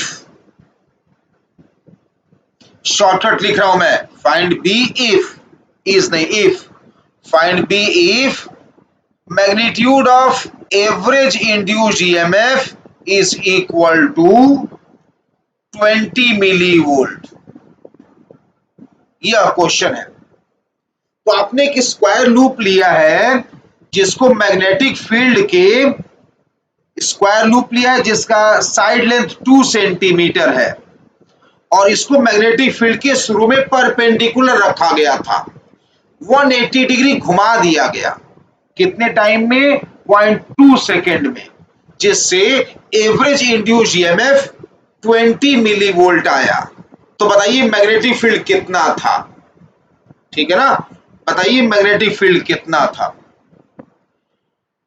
पहले जब रखा हुआ था परपेंडिकुलर तो फ्लक्स बनेगा B इंटू ए, है ना, पहले क्या बनेगा फ्लक्स B इंटू ए, 180 घुमा देंगे तो पहले एरिया वेक्टर मान लीजिए ऊपर है, मान लीजिए कि पहले एरिया वेक्टर ऊपर है, 180 घुमा दिए तो एरिया वेक्टर नीचे हो गया, एरिया वेक्टर का डायरेक्शन बदल गया, तो B डॉट ए करते हैं ना, फाई का वैल्यू, फाई क्या लिखते हैं आप, B डॉट ए लिखते हैं ना, B डॉट ए का डायरेक्शन पलट गया तो B डॉट ए फाई का साइन नेगेटिव हो जाएगा, यही ना। तो पहले फाई बी ए है तो बाद वाला फाई माइनस बी ए हो जाएगा, ठीक है ना। तो डेल्टा फाई का मॉड क्या लिखूं मैं, final minus B dot A. समझ आ रहा है बात ना? पहले इनिशियल मान लीजिए बी ए था फ्लक्स फील्ड इनटू एरिया, पहले इनिशियल बी ए था, लेकिन जब आपने 180 डिग्री घुमा दिया तो उल्टा पड़ गया, उल्टा पड़ गया तो माइनस बी ए कितना आ गया, यह 2b इंटू ए आ गया। तो फ्लक्स में चेंज आ चुका है। अब इंड्यूस ईएमएफ का मैग्नीट्यूड क्या लिखेंगे आप? Mod delta phi by delta t, है ना? ठीक है, कितना आ गया यह 2ba अपॉन डेल्टा टी। तो यहां से क्या निकालना है? b। कितना आ गया b का वैल्यू बताइए? b का वैल्यू क्या आ गया? E average into delta T divided by 2a। ए भाई कैलकुलेशन चेक करते रहना, है ना? कुछ गलती हो बताइएगा, कैलकुलेशन चेक करते रहिए। तो ईएमएफ कितना दिया है? 20 मिली वोल्ट। 20 मिली वोल्ट कितना हुआ? 2 इंटू 10 का पावर माइनस 2। डेल्टा टी कितना दिया है? 0.2। और एरिया में चेंज कितना आएगा? 2 तो लिख ही दिया, सॉरी, एरिया कितना आएगा? स्क्वायर का एरिया, लेंथ का स्क्वायर। कितना लेंथ है देखिए क्वेश्चन में? 2 सेंटीमीटर, उसका स्क्वायर 4 इंटू 10 का पावर माइनस 2। ठीक किया शायद मैंने? सही किया। ये 10 का पावर माइनस 2, 10 का अगर कैलकुलेशन सही है तो 10 का पावर माइनस 2, 10 का पावर माइनस 2 कट खत्म हो गया। ये 2 से 2 कट गया। सही बोल रहा हूं मैं? चेक करिए, चेक करिए अपने आप, तो अपने आप चेक करिए तो क्या आ रहा है?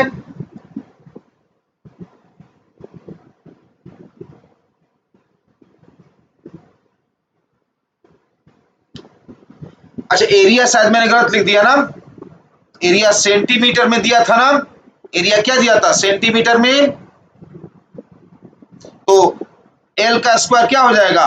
4 इंटू 10 का पावर माइनस 4 हो जाएगा ना? माइनस 2 लिख दिया मैंने ना गलती से।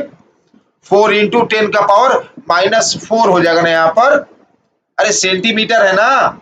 2 सेंटीमीटर, 2 सेंटीमीटर मतलब 2 इंटू 10 का पावर माइनस 2, उसका स्क्वायर 4 इंटू 10 का पावर माइनस 4 हो जाएगा।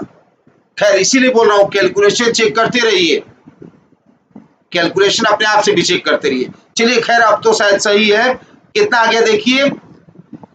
ये 2 से 2 कट गया, ये वाला 2 तो कट गया, है ना?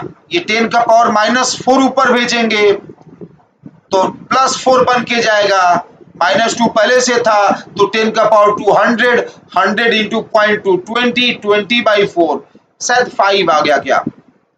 ये भाई चेक करिए, चेक करिए, कैलकुलेशन अगर सही है तो 5 टेस्ला आ गया। लेकिन कॉन्सेप्चुअली आसान है कि नहीं है?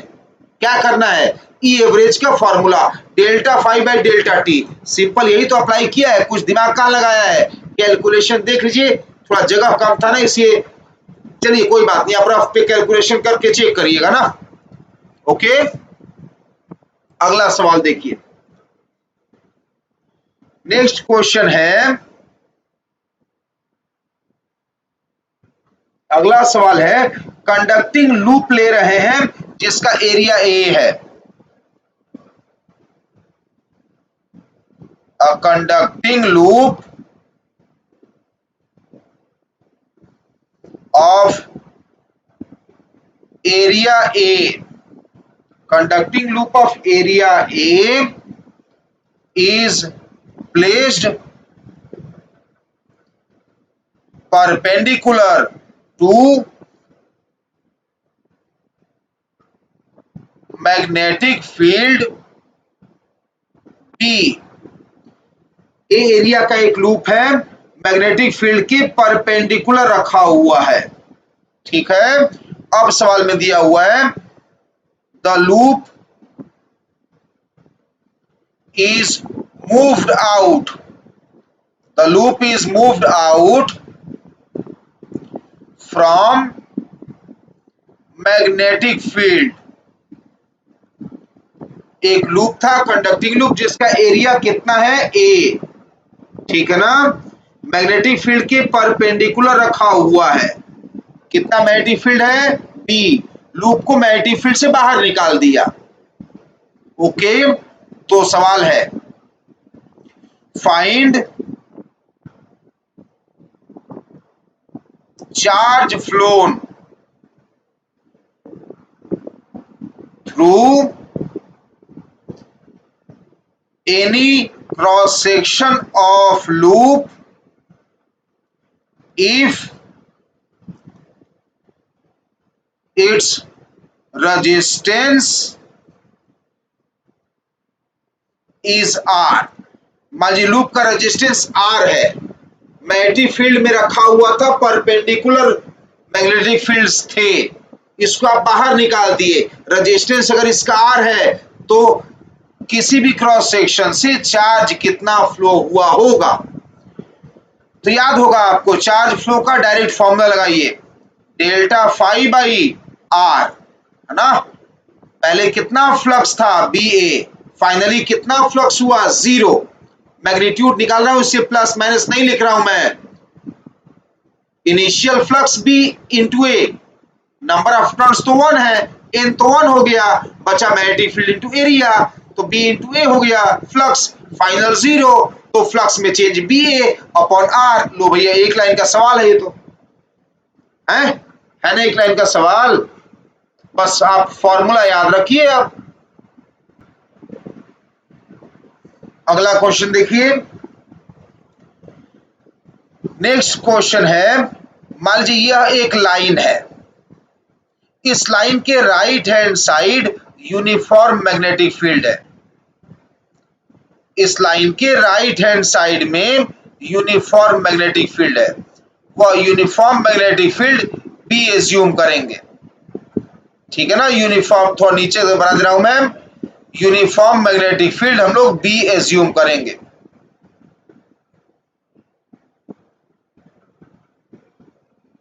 ठीक।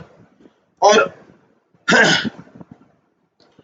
ये जो लेफ्ट में बाउंड्री लाइन दिखाया मैंने, इस बाउंड्री लाइन को डायमीटर मानते हुए, सुनिए क्या बोल रहा हूं मैं, इस बाउंड्री लाइन को डायमीटर मानते हुए एक सेमी सर्कुलर, क्या सेमी सर्कुलर लूप रखा हुआ है, ऐसे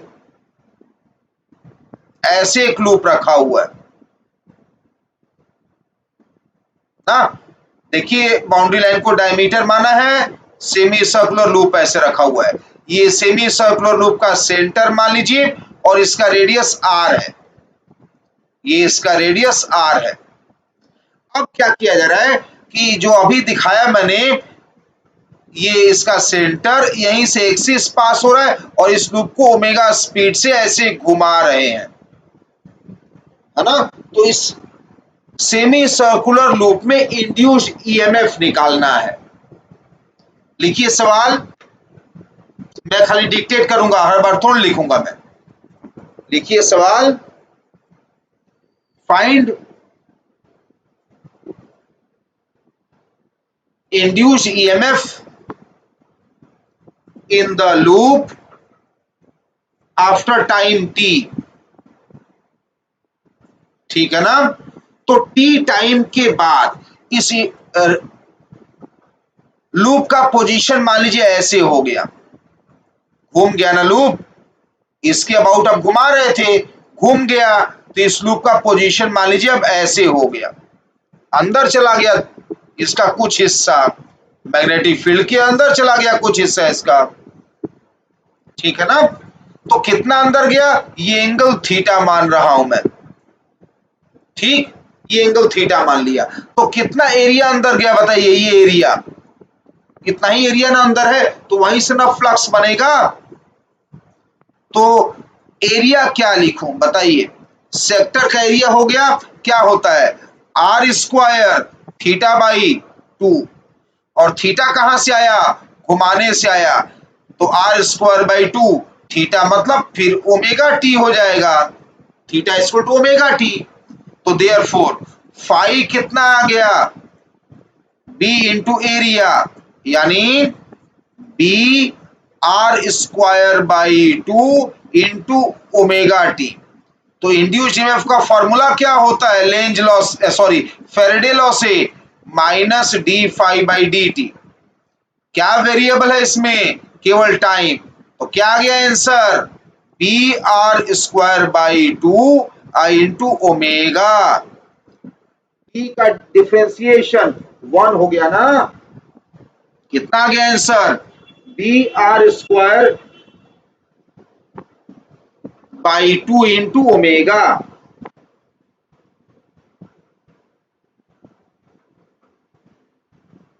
ठीक है, तो देख लीजिए सब सवाल आसानी तो है, कहां टफ है कोई भी सवाल? कोई दिक्कत है? नहीं है। अगला सवाल देखिए, नेक्स्ट क्वेश्चन है,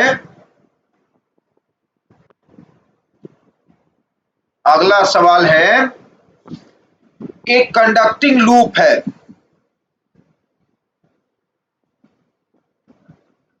conducting loop of area A is equal to 1 millimeter square.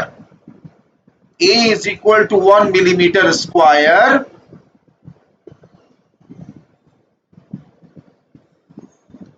is placed as shown.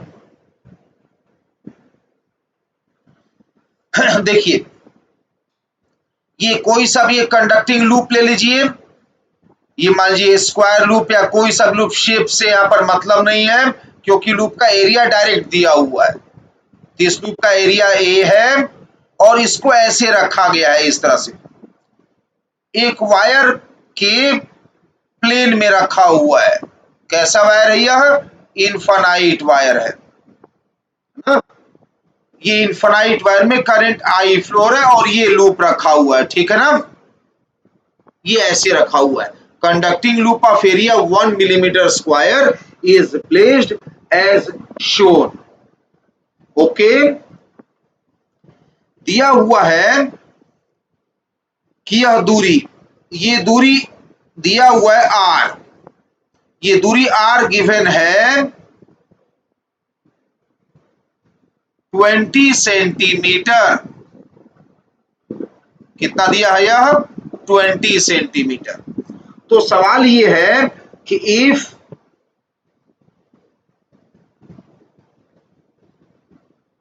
Current I in wire changes by 10 amperes, current I in wire changes by 10 ampere in 0.1 second, ठीक है ना? Then find, shortcut लिख रहा हूं मैं, average induced EMF का magnitude. Average induced EMF का magnitude कितना हुआ, यह क्वेश्चन है, ठीक है?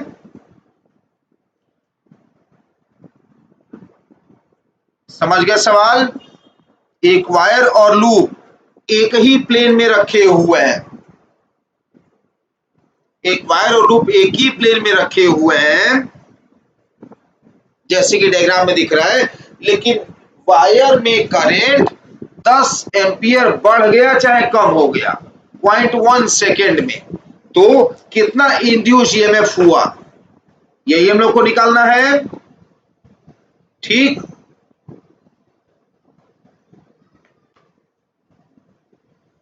क्या कॉन्सेप्ट लगाएंगे?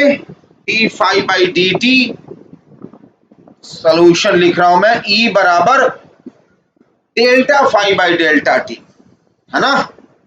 Delta phi by delta t. तो फाई क्या हो जाएगा बोलिए?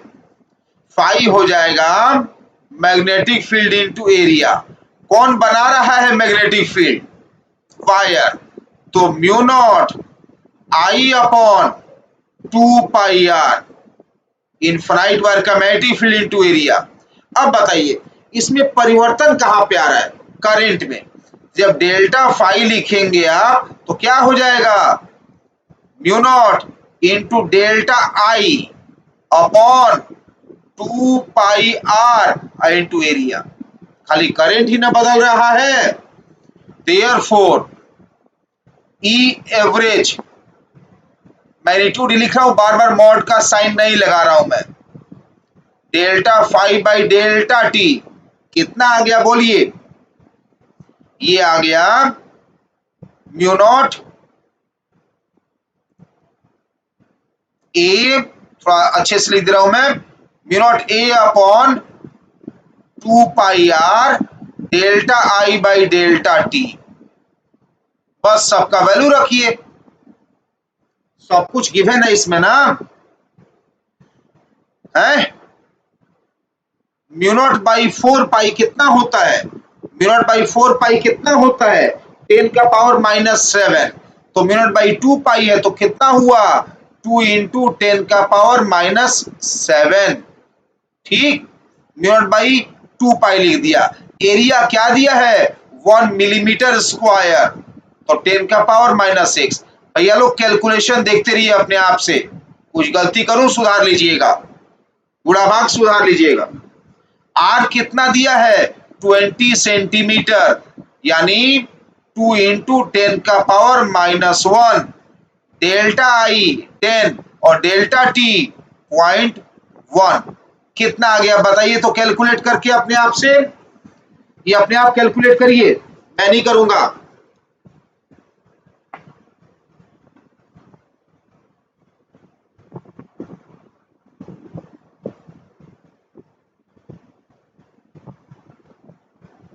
ठीक है, कितना आया ये? अरे ये 2 और 2 कट गया आपस में, ये 2 और 2 कट गया, ये 2 और 2 कट गया। पावर कितना है? 10 का पावर -1 है, 10 का पावर -7 है, 10 का पावर -6 बचा, 10 का पावर -6, 10 का पावर -6, 10 का पावर -12 है ना, 10 का पावर -12 हुआ, 6 6 12, ठीक बोल रहा हूं ना? तो 10 का पावर -12 हुआ, और ये कितना है?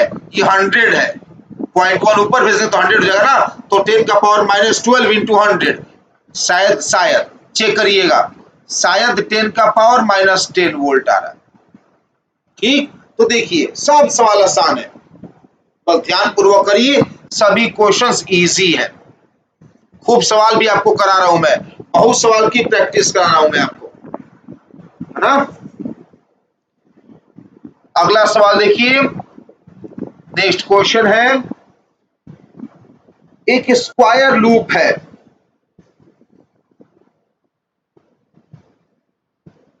Square loop of side length,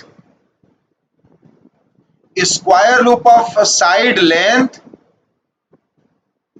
50 centimetre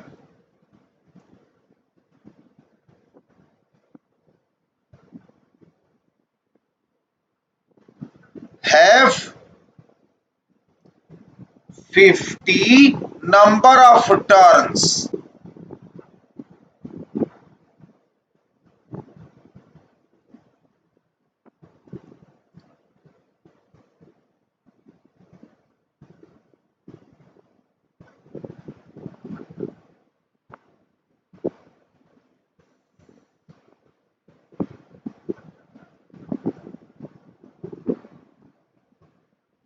ठीक है ना, एक स्क्वायर लूप है जिसका साइड लेंथ 50 सेंटीमीटर है और इसमें नंबर ऑफ टर्न्स 50 है, is placed perpendicular to magnetic field B is equal to 1 tesla. एक स्क्वायर लूप है जिसका साइड लेंथ 50 सेंटीमीटर है, 50 नंबर ऑफ टर्न्स है, इसको 1 टेस्ला के मैग्नेटिक फील्ड में परपेंडिकुलर रखा हुआ है। ठीक है, दिया हुआ आगे, it has resistance, it has resistance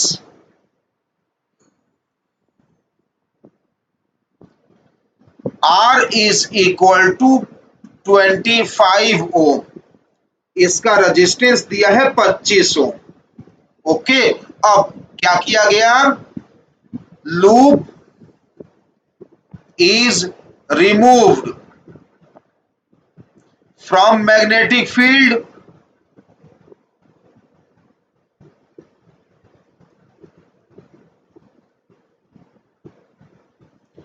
in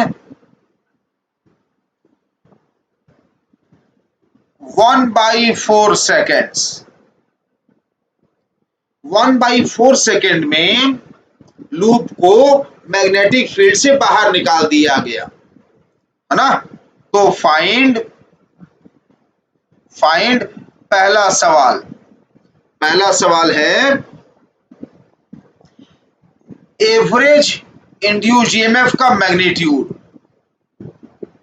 ठीक है ना। और दूसरा सवाल है हीट प्रोड्यूस्ड,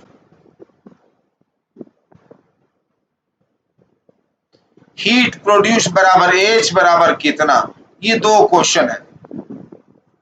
ओके, लिख रहा हूं सॉल्यूशन, देखिए सब आपको आसान लगने वाला है, बहुत थ्योरी पढ़ा है और खूब अभी तक आपको प्रैक्टिस भी करा दिया मैंने। इनिशियल फ्लक्स क्या लिखूं, एन बी ए, हो गया ना। ओके,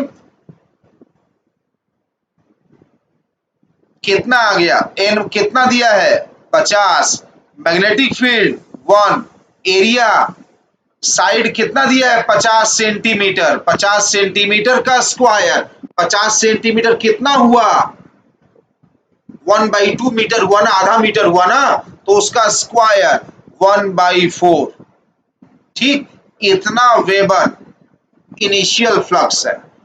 फाइनल फ्लक्स कितना, मैग्नेटिक फील्ड से बाहर निकाल दिया गया, फाइनल फ्लक्स 0, तो डेल्टा फाई का मॉड निकाल रहा हूं मैं, फाइनल 0 इनिशियल इतना, तो डेल्टा फाई का मॉड मतलब phi initial minus phi final, कितना आ गया 50/4, फाइनल 0 है ना इसलिए, ठीक। अब पहला सवाल कर रहा हूं मैं, इंड्यूस ईएमएफ का मॉड क्या होता है, ये होता है डेल्टा फाई का mod divided by delta T, कितना इजी है देख लीजिए, डेल्टा फाई का मॉड 50/4 और टाइम 1/4, कितना आ गया answer,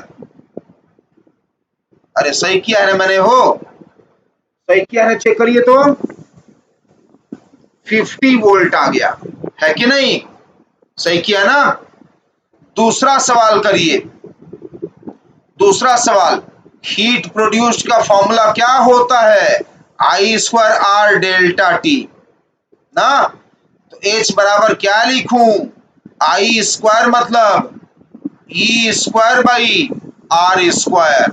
delta T, sorry R भूल गया ना मैं, I² लिख दिया, ये रहा R, ये रहा डेल्टा टी। अब ठीक है ना, चेक करिए सही है ना, अब तो क्या आ गया E²/R डेल्टा टी, अब तो ठीक है ना।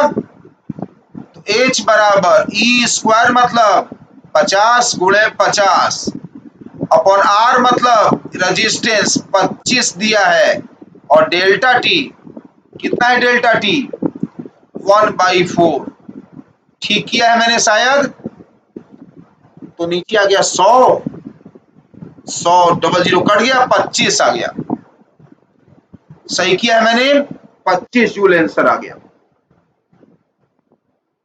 ठीक है ना।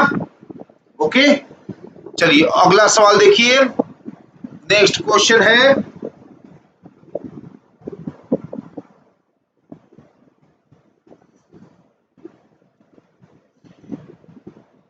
मान लीजिए आप एक स्क्वायर ले रहे हैं। क्या ले रहे हैं आप? स्क्वायर।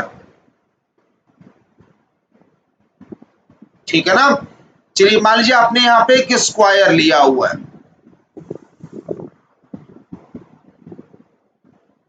ठीक, थोड़ा बड़ा कर देता हूं मैं इस स्क्वायर को।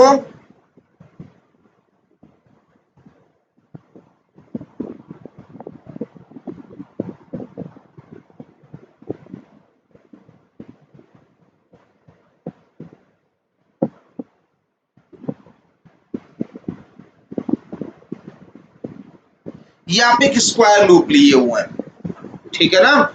ये स्क्वायर लूप का साइड लेंथ एल है ना, स्क्वायर लूप का साइड लेंथ एल है।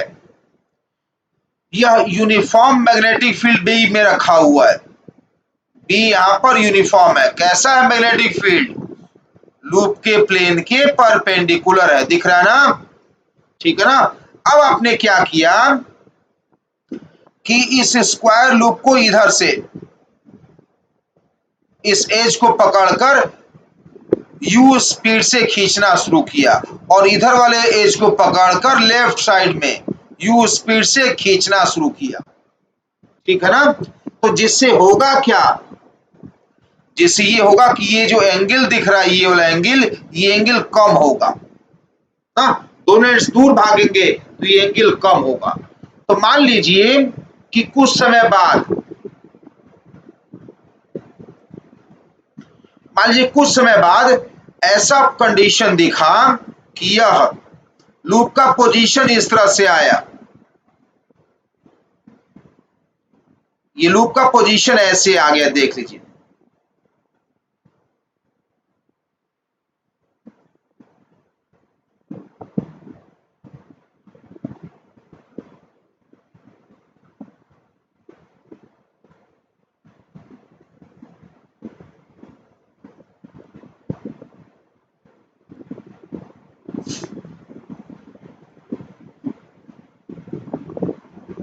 ठीक है ना?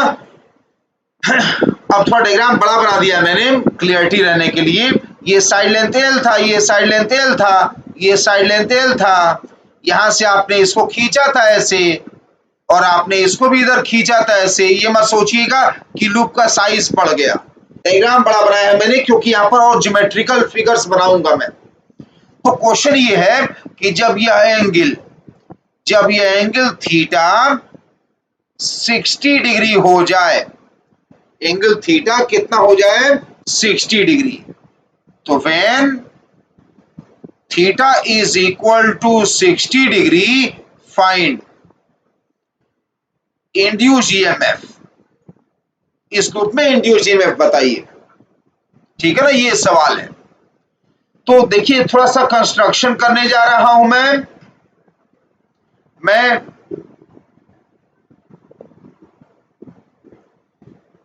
जिन दो एंड्स को आप खींच रहे हैं उन दोनों के बीच के डिस्टेंस को x मान रहा हूं मैं ना, ये दूरी x मान रहा हूं। ठीक, ओके। पहला कंस्ट्रक्शन ये हुआ। अगर ऐसा किया मैंने तो आप समझ गए ना कि एंगल बाइसेक्ट हो गया। ये एंगल कितना आ गया? थीटा बाई 2 आ गया। ठीक है। दूसरा कंस्ट्रक्शन ये कर रहा हूं मैं कि टॉप से एक्स पर परपेंडिकुलर बना दे रहा हूं मैं। यहां टॉप से इस एक्स पर परपेंडिकुलर बना दे रहा हूं ऐसे।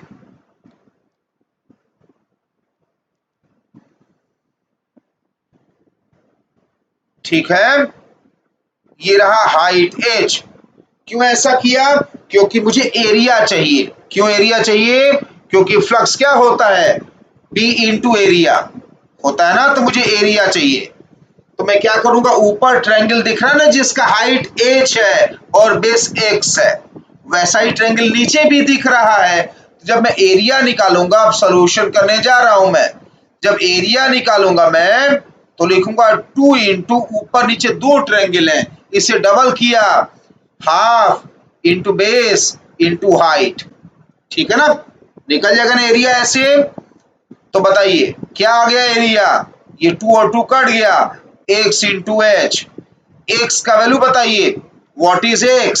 देखिए डायग्राम ध्यान से, l cos थीटा बाई 2। अरे x का हाफ कितना है यहां से यहां तक? ये कितना हुआ? ये कितना हुआ यहाँ? ये यहां से यहां तक कितना हुआ? यह x by 2। x by 2 l cos theta by 2, x double 2l cos theta by 2। Height h कितना हुआ? l sine theta by 2। तो देयरफॉर एरिया आ गया ना, एल स्क्वायर के अलावा क्या दिख रहा है? बोलिए, एल स्क्वायर के अलावा क्या दिख रहा है? 2 sine theta by 2 cos theta by 2 sine theta. अरे साइन 2 थीटा का फॉर्मूला बन गया ना, तो एल स्क्वायर साइन थीटा आ गया। तो देयरफॉर फाई कितना आ गया? पी इंटू एरिया कितना आ गया? P l square sine theta. तो देयरफॉर इंड्यूस ईएमएफ क्या होता है? Minus D phi by D t. कितना आ गया? Minus b l square sine का differentiation cos theta d theta by D t. Variable change है ना, थीटा वेरिएबल है, टाइम के साथ डिफ्रेंशिएट कर रहे हैं। अब समस्या ये क्या है हम लोग के सामने कि D theta by D T तो गिवन ही नहीं है, बजाय उसके u गिवन है। क्या गिवन है? u। तो अब लिखूंगा मैं दोबारा से, x क्या लिखा था आपने? x ऊपर लिखा रहा है ना, कितना आया x? x आया था 2l cos थीटा बाई 2। अब यहां से निकालूंगा मैं dx बाई dt। ठीक, डिफ्रेंसिएशन करूंगा इसका मैं, तो l तो कांस्टेंट है, ऐसे ही रहा। ठीक, cos थीटा बाई 2, पहले थीटा बाई 2 को डिफ्रेंशिएट करेंगे तो 1 बाई 2 बाहर आएगा, जो 2 से कैंसिल हो जाएगा। थीटा बाई 2 पहले ब्रैकेट डिफ्रेंशिएट करिए ना, ये तो थीटा बाई 2 1 बाई 2 बाहर आया, 2 से कट गया। अब cos का डिफ्रेंशिएशन माइनस साइन, तो माइनस लिख दिया sine theta by 2 D theta by D T. ठीक है ना इक्वेशन? अच्छा एक काम करिए, इसको इक्वेशन 2 मत मानिए, dx upon dt relative velocity, x का differentiation relative velocity, u RHS u LHS 2u बराबर minus l sine theta by 2 D theta by D t. ये हो गया इक्वेशन 2। बस क्या करिए, आपकी इक्वेशन 1 और 2 में से D theta by D T eliminate करिए, तो 1 एंड 2 से ई का वैल्यू अपने आप करिए, बताइए कितना रहा? मैं नहीं करूंगा, मैं डायरेक्ट आंसर लिखूंगा, करके बताइए। मैं ओरली कर लूंगा यार, तुम लोग करो।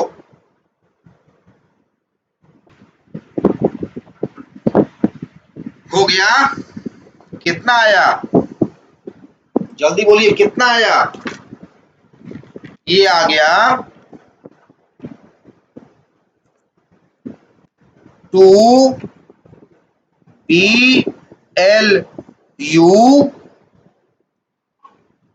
cos theta